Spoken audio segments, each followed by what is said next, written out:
here, just raise your hand. We'll get a mic over to you if you have a question. Go ahead and take questions at this time. Starting in the back here on the right. How you doing? Hey, how are you? I'm good. How you doing? Good, thank you. So I just want to ask you personally, where do you find that fire? I know now some of the end of the season goals are off the table. Where do you find that personal fire to finish out the season the right way? That's a great question. I was just talking to Bryce about that last Monday. Really just taking it one day at a time, understanding that there's a lot of games to be played, a lot of practices, a lot of opportunity really. So just understanding that we go out there and we're still playing for the team, we're still playing for the name on the jersey, name on the back of the jersey as well, as Byron stated earlier. So it's still a lot of important things that we can do as a team, and finishing strong is really important, and emphasis that we're making as a unit. Front row to right, Nick. Yeah, Byron Young obviously had a really big game, but he's had a good year. I mean, going against him in practice, how would you describe what it's like to go against him in the year that he's had? I like going against Byron because he's a great player. I definitely think that going against him is kind of unique with him, like in his physique. Like he's a lot bigger at the edge, so going against him in pass protection, as a tackle, you're used to going against guys who are like a lot faster and maybe like a lot more like loose or whatever the case may be, how you would describe it. With Byron, like he's a lot like stronger and bigger than natural guys coming off the edge, and then he has that like sudden burst of speed coming also. So just getting your hands on him isn't like the least of your worries. Like you got to also be ready to move with him and then sustain, because he's going to give you a lot of power. So, and I think that's one thing that kind of helps me get better throughout the year, just going against guys like him and then mixing it up, going against guys like Will and Dallas and all that stuff. So I have a lot of versatility at that position. Stand on the right side. Let's go, Charlie.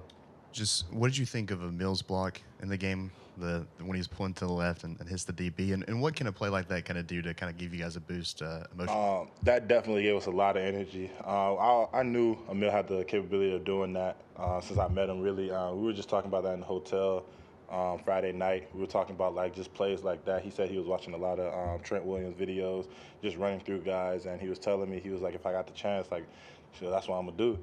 So I told him, like, I believe in him. You feel me? Like, I know he's going to go out there and do it. And just seeing him make that block, I was just, like, really proud of him. Really great moment. Let's jump to the left side, Michael. Did you see that in the moment? Did you see that play when it happened? Nah, I actually didn't. I had the hinge, so when he left, I had to seal my guy off. So I'm actually I'm not facing the other direction, but, like, my eyes are kind of right here. So after the game, I just see, like, CBS and, like, everybody, like, tweeting out the video of Emil's block. And I just see it, and I'm like, oh, like, he blew him up. I can't swear, but yeah, he blew him up. Have you had a hit like that? I don't know if I had a hit just like that. I mean, I had a lot of great hits, but that was an incredible hit. That's a dream at O-line, just to be able to just run through somebody like that, especially being like right behind or right in front of the running back, so he can just go off of you and potentially score. But yeah. We got 3 more questions. We'll start with Tony here in the front right. How would you assess your first year as a starter, and then how much have you grown, and what's the biggest area you've grown this year?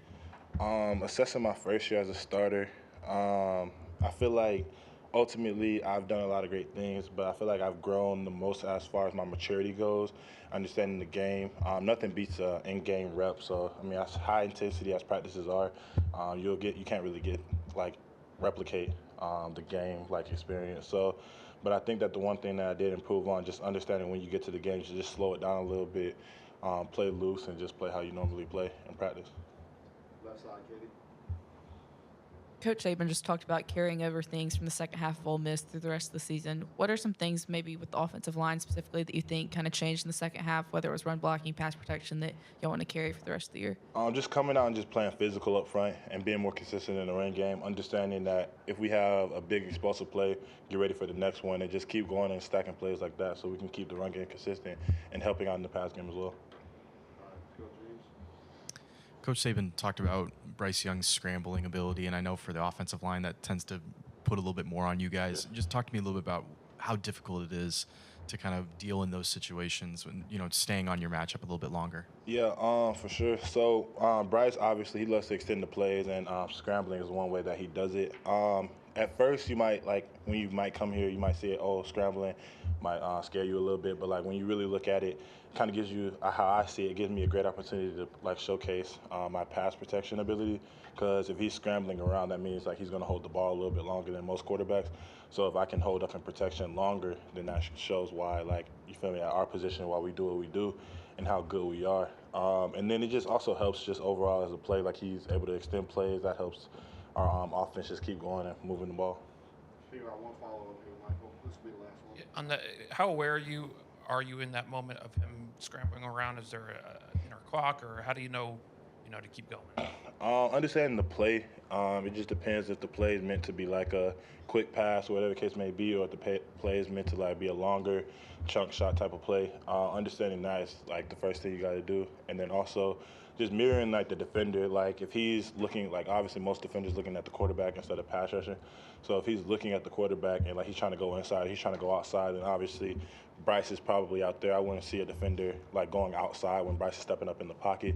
So just trying to stay in between him and the quarterback at all times and do your best ability just to make sure he doesn't get to the quarterback. So. All right, thank you, Jason. All right, have a nice day.